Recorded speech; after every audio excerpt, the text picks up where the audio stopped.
Hi, I'm Jody Guerra. I'm with Excelsior Classes, and we're at the Reimagine Education Conference. This talk that I'm about to give is on instant homeschooling, and I'm going to provide you with 5 steps to take when you bring your teenager home from school. So I hope that all of you are kind of in that right place for us to talk about that. I think it's going to be a great message. I hope to be of some encouragement to you and to give you some tips and tools and maybe some attitudes to take on that will help you in this process. So I'll go ahead and get started. I have a little presentation here that I'm going to share on my screen. I'm excited about this conference. So many great speakers, and it's great that you're here to kind of hear about instant homeschooling, something that I have also done. As I mentioned, my name is Jody Guerra, and I have been homeschooling for 20 years. Yes, that's a long time. I've graduated 3.5 students from my homeschool. The 0.5, please don't leave the room. It's not that I can't add, but our family has a blended family situation, and so my stepdaughter did homeschool with us for her high school years, with the exception of maybe the last 6 months where she went and finished her homeschool journey back at home with her mother. And so I don't want to just lay claim to all of the students. So that's why I put the 3.5, but basically 3 to 4 students have graduated high school from our homeschool. So I have been both an instant homeschooler, like some of you may find yourselves in that situation right now. And I have also been an always homeschooler, where I have had some students that have never been in a institutional setting for school, either private or public. So kind of have both of those experiences, as well as I also am an online educator for the last 10 years. And for the last 4, we have worked with an online company that I founded that provides online classes for homeschool students. So kind of a variety of experiences with the homeschool world. And so let's talk a little bit about this instant homeschooling situation, which some of you may find yourselves in right now. And I'm here to tell you that you're not alone. All of us, no matter when anyone has started homeschooling, has always started from the same place, which is, okay, here's the decision. We think we're going to do this. We're going to take this leap, and we're terrified. Everyone feels like that. Whether you decide that you're going to start from the very beginning and do this, or whether you are a person that is just finding yourself in that situation right now due to COVID, due to bullying, due to any number of situations or circumstances that could arise. So, you kind of start off with, oh, great, here we are. This is going to be us on the left. I'm not sure what I'm doing. They're not sure what we're doing. They're upset. It's not going well. But you have this little, glimmer of hope that it might be the situation on the right where everybody's happy and we're learning and the house is clean and it's wonderful. And I'm here to tell you that both of these things are true. That you'll have perhaps some days where you feel a little bit like the left picture, and then you'll have some days where you'll feel like the right picture, like, hey, we're going, this is happening. And it's all wonderful and it's all great. But right now you may be feeling like your head is going to explode with the enormity of the decision making that has to go into it. The curriculum, what are we going to do all day? Who's going to do this? I mean, there's just, it just feels overwhelming. And it feels literally like your brain can't take in any more information. So, what do you do? How do you cope? What should one do? And the first step, guys, is just to breathe and relax. So I'm here to tell you, new homeschool mom and dad, that you can do this. You're not the first person to do this, and we will not be the last people doing this. This homeschool journey, even if you are only doing this for a short period of time, is something that you can do. And it's not always an easy thing to do, but it's a worthwhile thing to do, and it's imminently doable. You can do it. Maybe some of you, I'm kind of showing my age here, but you may remember, oh my gosh, this movie is so old, but I can't even remember the name of the movie, but it's got Richard Dreyfuss and Bill Murray in it. And Richard Dreyfuss is some sort of psychologist and has this his little, mantra is baby steps, right? You should take little baby steps and eventually you meet your goal. And so parents, think about homeschooling in those terms. Number one, it's completely legal. Everywhere in the United States, every state, homeschooling is a legal option, and it's actually becoming more normal. More and more people are homeschooling each and every year. It is exceedingly effective method of education and lifestyle. It really is. I wouldn't still be doing this 20 years along if it wasn't workable or effective. And three of my students, all three received scholarships upon graduating. But even if your kids are not college bound, this is an effective method and an effective lifestyle for your students to become educated. And the great news is that it is completely adaptable and malleable to what you need it or want it to be. Okay? You can change things around. There's a lot of freedom in homeschooling. But the last one is, and this was, if you're like me, I'm a type A personality. Homeschooling is messy. This was the hardest thing for me to kind of get around. That even with my best plans that I had made, even with all of the insight and research and everything, I would have days and sometimes stretches of time where it just felt like everything was messy. But you know what? That was perfectly normal, and it was fine. It just was not what I was picturing. And when I think back to my experience as a public school teacher and a private school teacher, there were times it was messy there too. It's just, it didn't feel so burdensome because, it just didn't, those were, uh, in a system of education. And sometimes when you're a parent, you feel like, oh, this is all on me. The good news is your kids are coming alongside too. So that's the positive. So one of the things you may have heard about, once you breathe and kind of relax a little bit, is step 2, to deschool. And deschooling refers to kind of getting away from the mindset of what school is and how it has to look like. I have to keep my kids busy 8 hours a day, or we have to do, 5 worksheets every day in every class. Just the kinds of things that we have in our mind about how it has to go versus what really could be happening, because where learning is happening is where growth is happening. And that's kind of what we want to be after. But how does one deschool? Because there's no doubt about it, deschooling, bringing your kids home from school is a shock to the system. No matter if you're doing it, instantly, or if you're planning for it, it still is a little bit of a shock. Kind of like when you bring a new baby home from the hospital, you kind of have to self-organize to adjust for all that. Well, bringing your kids home requires some adjustments and some thought as well. So deschooling is that first step in terms of allowing them and allowing yourself the space and the time to get adjusted and changing some of your paradigms. One of the things that is often suggested as part of the deschool process is to allow your students to follow their passions. And that might be things like letting them steep in those extracurricular things that they're interested in, whether it's, developing skills for athletics, or allowing them to self-direct in terms of some of their learning that they want to do. Let's say that they're interested in string theory, or let's say that they have become interested in the musicals of Rodgers and Hammerstein, whatever those things may be, allowing them to pursue those rabbit trails and really allow them to direct the learning. I'm not saying you have to do that for forever, but just for a period of time as they get adjusted to being home more. I know with COVID right now, the first 2 are a little bit more difficult, but certainly field trips, library trips, all of those kinds of things are super helpful, super helpful. Okay, the other thing that you want to do while deschooling is allow for yourself and planning for yourself. And so one of those things would be to look at the space in your location. So in my home, my husband has worked from home for over 25 years. And so we've been homeschooling for 20 years.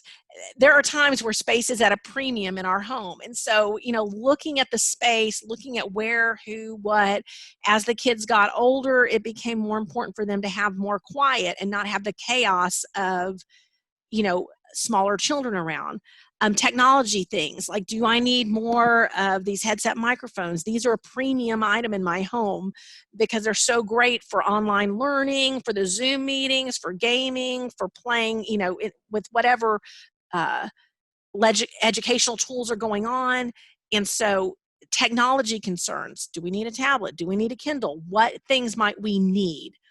And then the other part in terms of for yourself would be to kind of eliminate or restrict in your brain space that voice of judgment. And the voice of judgment is really the voice in your head that's telling you you can't do it, you shouldn't do it, it's not the right thing. How's this going to, all of the negativity. You want to nip that in the bud because it just saps out your energy for what's really important. And I know sometimes when we make these decisions to bring kids home, sometimes the voice of others is not very helpful. I know when we first told my parents 20 plus years ago that we were going to be homeschooling, my parents were not super excited about it. They didn't understand it. They kind of felt threatened by it, like they had done something wrong with my education. And so, over time, they kind of came to see, oh, this is okay. Things are working out okay. But initially, it was sometimes difficult. So learning to kind of compartmentalize that or letting go of it, especially when you're first starting out, is important. And then the final thing that you, mom and dad, can be doing as the kids are deschooling, and you kind of are too, is to look at maybe some of the dynamics in your home and why that you want to make sure that you're not overlooking. And so some of those things may be mental health issues, learning differences. Are there some things going on with your student that you want to make sure that you address? Are there family dynamics or blended family dynamics that are going to impact how you get things done? I'm not saying that you have to have a solution for everything, but these are some of the things that you want to start mulling over and thinking about as you're developing your plan for what you're going to do. And you have to have time to do that. You can't just literally leap into something in, 2 days and have all of the answers. It takes time. And so allowing yourself and your students that time to deschool is super important, right? Like, at some point, is this really everybody homeschooling? Isn't this what all homeschoolers do?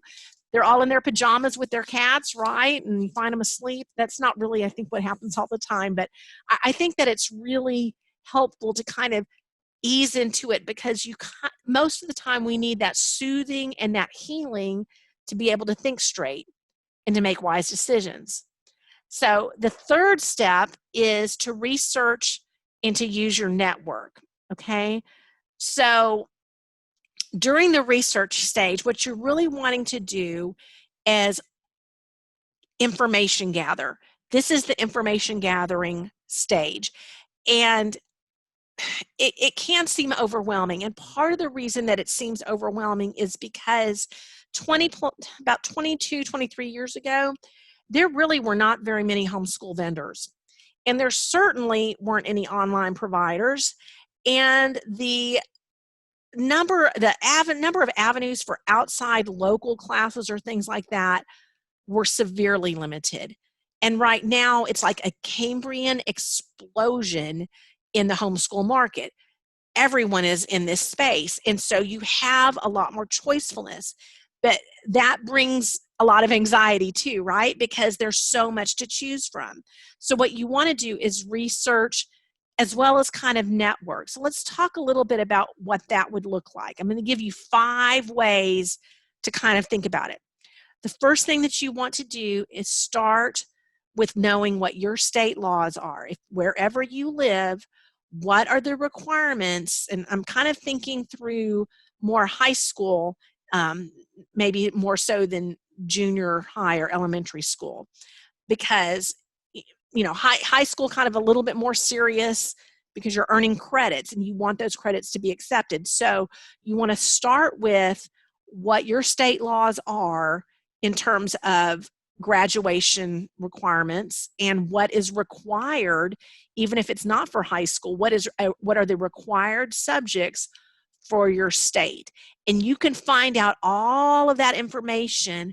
Many states have their own state organization, but a great place to start, and your state organization will be linked from the website of HSLDA, and that stands for Homeschool Legal Defense Association. A super useful website that you can come back to again and again. You will be able to find out from there what your state laws are. Do you need to take attendance? What are the topics that have to be covered? What are the subjects that have to be covered? And every state is different. So start with knowing what those are. And I will say this, that most of the time it's fairly broad brushstrokes, okay? So this is kind of the high level, a great place to start, and then you can find your state organization, usually from the HSLDA website. Now, knowing what the legal requirements are, now you want to kind of step down a level and try to find out what's available locally to you. You don't want to have to do all of this alone. You want to find some local groups that can perhaps come alongside you, or you can come alongside them and tag along in terms of, are there co-ops available? Are there local classes that will charge a fee for what you want to do? Are there field trip groups? And I know right now in COVID-19, a lot of that is restricted, but think of this for yourself and not just for your students, because this is building your tribe as well.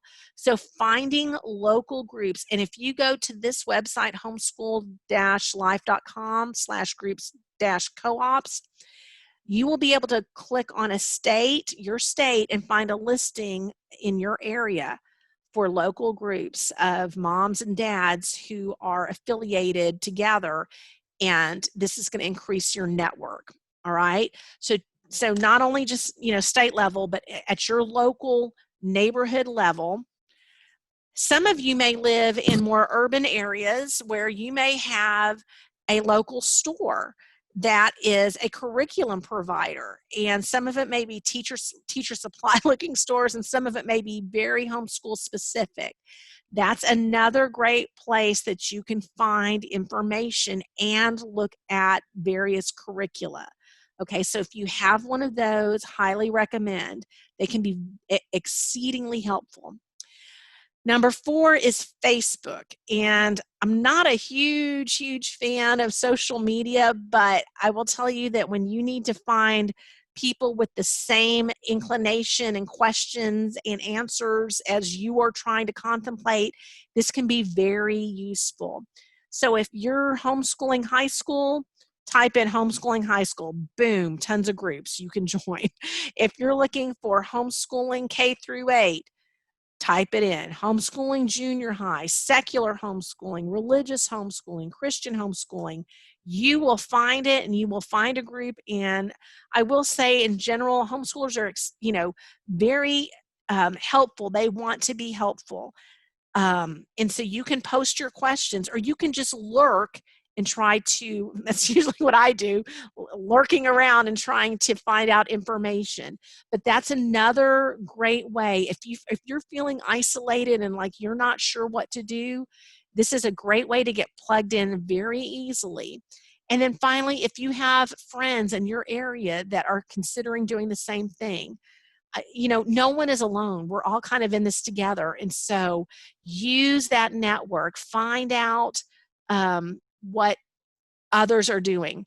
I didn't mention this, but on Facebook, if you put homeschooling and you put your town, I'm pretty sure you'll have several little options. I know at least in my area, there's 3 or 4 Facebook groups just in my area alone. I live in Northwest Houston, and there's just Northwest Houston. That's not even all of Houston together. So you definitely can find some things. So while you're researching and you're thinking through all of these different things, it's like you're trying to be a sponge, okay? You're trying to be a sponge, and you're just listening and looking, all right? These are the things you kind of want to think about, because what you're doing is developing this initial plan, and it's just a plan. It's your beginning plan. But one of the things that you're looking for is, okay, let's talk about high school plan or your homeschool plan. Is this long-term, or is this just a short-term deal for you? Do you think the kids are going to go back or not? Could be impactful on what your decision-making is going forward. Are they going back? Going back to public, going back to private? everything that you thought about in terms of your DeSchooling that you were thinking about, in terms of space, technology requirements, all of those things you might want to be thinking about here. Your kids' learning styles, their learning differences, what are those kinds of things and what's going to work for your family? Okay, so those are the kinds of things that you're thinking about for that plan. Now, if you're looking at graduation requirements, what your state's graduation requirements are, what are those? So, for example, your state may require a certain number of math credit hours, and they may have certain math classes that must be taken. So you want to make sure that you're developing a plan that includes those. Or if you're part of a charter school, or if your child is an NCAA athlete, you want to make sure that you're getting in those core classes that they want you to have. Now, the final thing to be thinking about as you're doing your initial plan is if your student is a college-bound kid or not. Well, you know, just because your state requires 3 years of social studies, you know, that might your college or your university may want to see 4. So I'm not saying you have to look up every single university that, you know, is in the United States, but if there are 3 or 4 that you think, okay, I think that these 3 or 4 probably are going to be, you know, in the general realm. If that's the hockey puck that you're trying to skate to, then you want to kind of look at those and know what those are. Now, my own personal experience has been that because the state that I live in has rather, you know, not super prescriptive guidelines for graduation, I kind of looked at the college requirements more than I did, you know, the state requirements. So 4 years of English, okay, got it. You know, let me figure out what the 4 years of English are. And if you're just homeschooling for 1 year, maybe it's just the 1 year. And if that's the case, you may want to really focus on this part in terms of long-term and short-term, what will be accepted by your school. It may require you to communicate with your local school district or your private school as to what they will accept. Okay? So a lot of it depends on what your goals are. I would say all of it depends on that, but what your goals are, work backwards from there, and that's going to help you set up what this initial beginning plan may look like. Okay? Now, the plan is just your plan. Okay? Nobody's plan is alike. They're just, it's what your plan is for that kid. I mean, I've graduated those 3.54 kids. Every kid's transcript was different. Every single one. They were all different. All of them had different grades. All of them had different courses. Some of them had, you know, more math than others. Some of them had different English classes than others. Some of them took different sciences. It depended on that particular kid and what we wanted to have accomplished. What you really want to do is keep things pretty general for now, right? Because this is just your initial plan, and you are freer than what you might think. For example, most universities require 4 years of English. Well, 4 years of English in a public school system typically is English 1, 2, 3, and 4, and that's it. You get 1, 2, 3, and 4. But in a homeschool setting, 1, 2, 3, and 4 could be any number of things. It could be intro to lit, and then the next semester could be research paper. And then the next semester, you know, your sophomore year could be world lit. Or it could be women authors one semester and then journalism another semester. You know, do you see there's the university level has a general guideline, 4 units, right? 4 years of this requirement. But homeschooling allows you a little bit more freedom on how you might get there. You may end up calling it English 1 and then women authors and research paper, which is a great way to go, but you have a lot of flexibility because this is your plan. Another example might be science. So in a science 4-year sequence or 3-year sequence, biology and chemistry is pretty typical. Most universities want to see biology and chemistry. If you're a STEM major, they want to see after that maybe advanced bio, anatomy and physiology, and physics, right? But your university guidelines may just say 3 years. And so biology and chemistry, and then you have some flexibility. Maybe it's astronomy. Maybe it's biomedical science. Maybe it's an epidemiology class or advanced biology. There's a multitude of options. Okay, so this is your initial plan for what you think you might do. All right. Now, after you kind of have an idea of this is what I think we would need to have, what you want to do is then build a more solid plan. And that means really looking at the curricula and or the vendors for those. And so what I would suggest that you do is keep just kind of a growing list and either cross things off or include them. So for example, if you're looking and you know my kid just does not do well with online learning without a live teacher, well then there are going to be some things that you just want to cross off the list because you know your kid. You know if your kid is going to click through and actually really try to read it and absorb the material, or if they're just going to click through it and do nothing, right? You know your children and you know what may work. So as you're looking at that list and developing it, you can ask for referrals, ask on those Facebook pages, ask your friends. If you have a local store that is open, you can go and look. You can look online. Many of them have samples and kind of get a feel for what might be a good fit for your kid. I would really also strongly suggest, especially if you're looking at online learning, to call and ask questions and email of the actual teachers that teach those classes. If your student has learning differences or learning difficulties, ask the teacher, how do you accommodate that? Do you accommodate that? Some may not. Is there support for a student that is stuck? Ask those questions in advance so that you know if this may be a good fit for your student or not.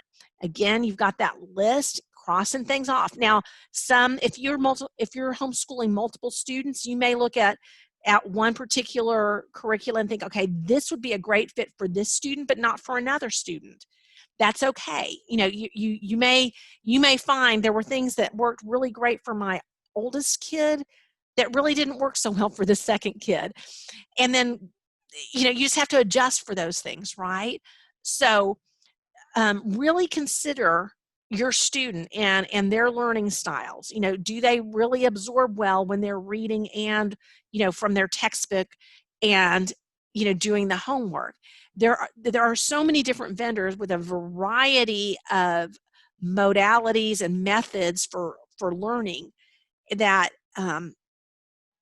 you will be able to find something, okay? So kind of try to develop from there a more solid plan. One of the things that I'm seeing a lot, especially on Facebook, would be parents that are listing, okay, here's my student and here's what I've got. What holes do you see or what do you recommend? Or, hey, I found this one thing. What can you tell me? The good, the bad, the ugly, So I don't want to discourage you from asking others about those opinions. But again, you have to consider what's best for your kid. And so I always am a little reluctant to tell somebody, oh, no, that won't work for you because it didn't work for my kid, because, again, it may be the perfect fit for your kid. All right. One of the things that's going to really help make things successful, especially if you're bringing a teenager home as an instant homeschooler, is to incorporate some vitality and some novelty. And what do I mean by that? Well, let's think about this from, what your reality may be right now. You're bringing kids home that have been in some other educational setting before, and now they're coming home. And so that requires, some healing from it. And it also requires activity, like you need to be doing something, right? One of the things that I would strongly suggest is don't ignore those electives. Don't ignore the passion of your students. Those are the things that will make your homeschool successful. If all they do are core classes with nothing fun or nothing novel added in, it's going to sink it. It has to speak to them, where they are, what they're excited about. So I always found a way to make sure that my kids, the things that they liked and the things that they like to do, that those things were included as part of our homeschool, because that made everything else work better. When we focused only on academic learning, it drains the joy out of what you're trying to accomplish at home. So try to make sure that you incorporate something where others, not just yourself, but others are sewing into your kids' lives, like live classes, even if it's just one or two, that you've got something like that, because it brings novelty in. It's not just you and the student every day, with nothing different going on, and that you're speaking to their passion. The other things I would suggest would be celebrate even the little things. Celebrate the little things, like, hey, we had a great week. We got through this week and everybody accomplished everything on their to-do list. Let's go get a pizza, or let's have a pizza delivered. Just even the small things are important. And because you're there and you get to notice, or you're checking in with your student and you're monitoring what's going on, it's critical that they see that you are celebrating them. Sometimes we have had to take a break. For example, I don't know if any of you have these days. We have them from time to time, where just nothing is going that right that day. Everything's turning to mush. The cat's sick, or, just everything is going wrong. And then there are some days where it's just like, you know what? Forget it. Today is not going to be a school day. Today is going to be a break day. And you know what we're going to do? We're going to do something fun, because all of us need permission at times. And so I'm giving you that permission, mom and dad, to take a mental health break when you need it, to take a break. Even if it's, we're going to drive in the car to go to Dairy Queen, pick a chocolate dip cone up, and see how many cats we can see in the neighborhood. Even if it's something as simple as that, taking those breaks are important. And it just creates like a refreshed memory break to go back again. And again, staying plugged in with your kid, them knowing that you're interested, knowing that you're on their side, that you're advocating for them, is important. So that novelty, the other thing I was going to tell you about novelty, is that it does something to our brain. So if it's a novel approach, a novel subject, and anything that's different or new, it reorients our attention. And what that does is it actually changes your brain structure. So it increases engagement and promotes learning. So one of the reasons it's that, I really love a live class, is because every week that's new, right? Even though it's the same teacher perhaps every week, or the same kids every week, the content will be new, or the interaction will be new.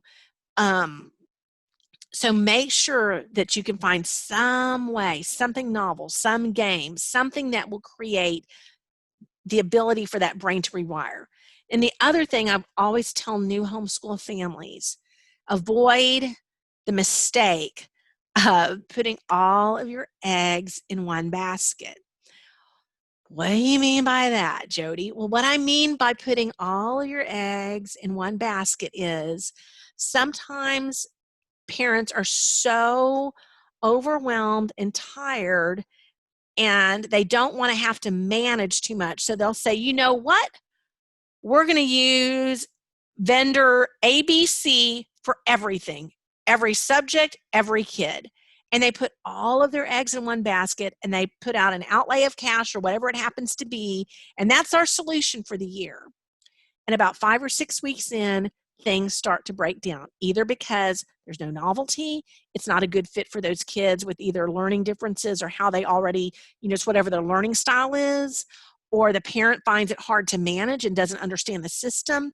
So my advice, parents, is don't put all of your eggs into one basket. I know that seems counterintuitive, because it seems like, oh, if I just get the one-stop solution.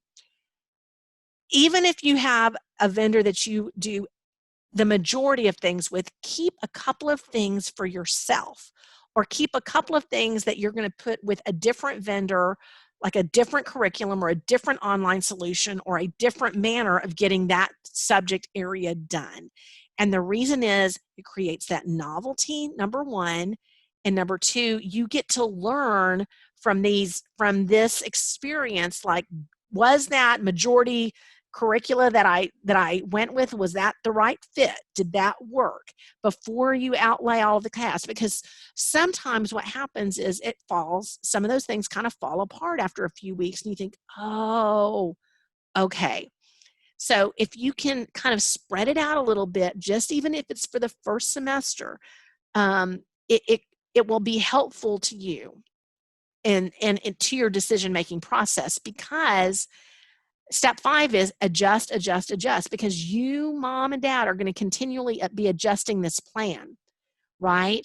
I mean, eventually you're going to get to a place where, okay, this is rocking along and it's pretty smooth. But just like in business, and some of you probably have done this in your own business, is that plan, do, check, act cycle, right? The Deming cycle. You make the plan, you do the plan, you check to see how it works, and then you act by either incorporating it and making it part of your regular process, or you discard the changes and you create something different. And then you do the same circle again, that plan, do, check, act. It's still just a plan, right? A plan is just a plan. And so what you're doing is attempting to create something where your kids are learning and you're making those adjustments from year to year. When we first started homeschooling 20 plus years ago, I kind of thought, nah, we'll just do this for a little while. We'll see how it goes.